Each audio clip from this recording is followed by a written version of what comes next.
Lovie Smith doesn't seem as keen on it. I'm not saying it's going to be an issue, but he doesn't sound as keen on it as David Culley was. Which is understandable, but at the same time, like, what coach should be above getting suggestions from somebody that's at the top who's been a part of the best organization in sports history for the last 20 years? It's not that he's above it. It's that Lovie Smith is a man in his 60s, and this is his third head coaching job in the NFL, and he doesn't need somebody to tell him what to do. Well, that justifies him being able to be stubborn. I mean, it didn't work out his last job, clearly, and I don't think it necessarily worked out for him that well in Chicago after they made it to the Super Bowl, when all of a sudden there were offensive decisions that he had to be making. Now, again, they never had a quarterback, so I can understand why. It never got to that point, but Vanessa, I feel like someone like Lovie Smith should be open to all help. And I don't understand why it's such a possible bad thing for a head coach to have somebody else in his ear that's helping him out. These guys suck at game management decisions. How many of these people have no idea? Lovie Smith? Every single coach in the NFL is way worse. So you think that at the making game GM of the management decisions. Steelers is in Mike Tomlin's ear? No. You think that Chris Ballard is in Frank Reich's ear? No, I don't, but I'm saying maybe they should be. So why does Lovie Smith need Nick Caserio in his ear telling him what to do? Well, why?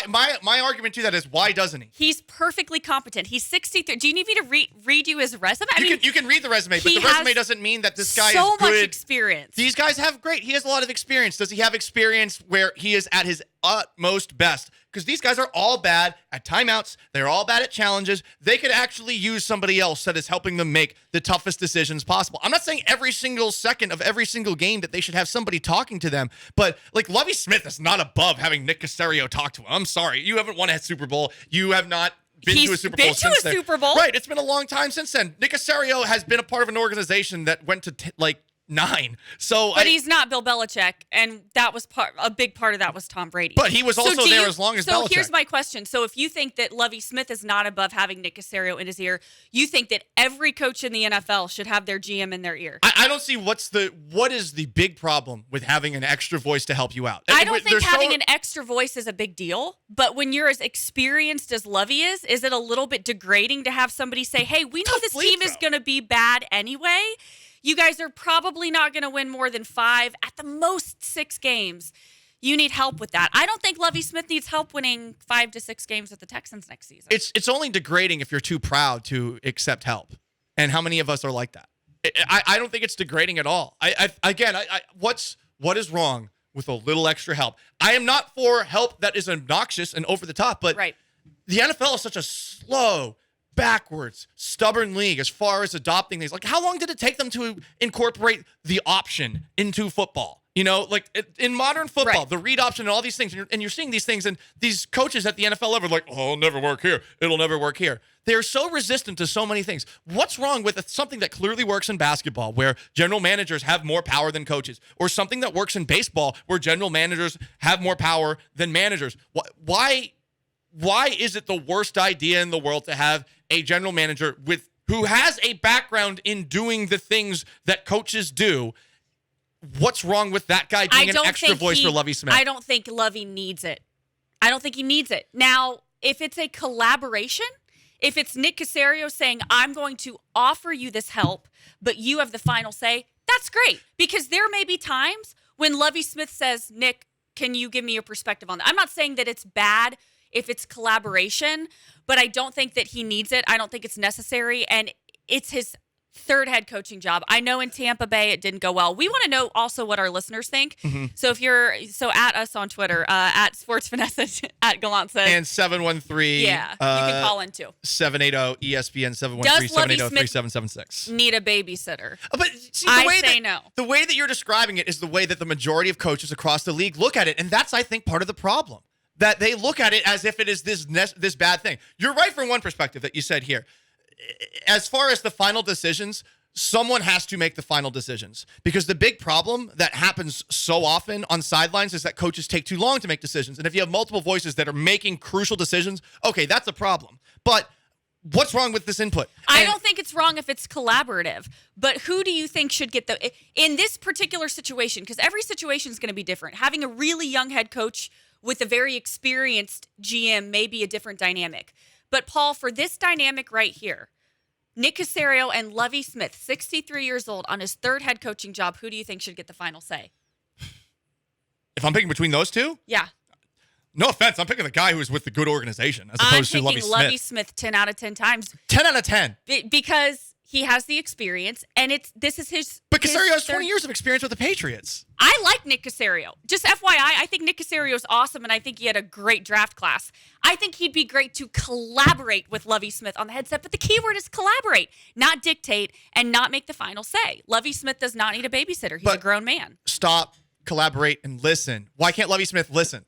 That's all I'm asking for in this situation, and I feel like the idea that it's babysitting, it's not necessarily that. Like, I feel like we all should be open to help, even if it's coming in an unconventional way. And I can understand why Lovie Smith's uncomfortable with it. Don't get me wrong. Like, I would be perhaps annoyed at first if somebody was in my ear telling me, "Oh no, this is the take that you need to have right now, Paul. Actually, no, you need to talk about how like Deshaun Watson actually should be the Texans starting quarterback." Like, if I had someone in my ear doing that and trying to overrule me, I would get it. That would drive me crazy.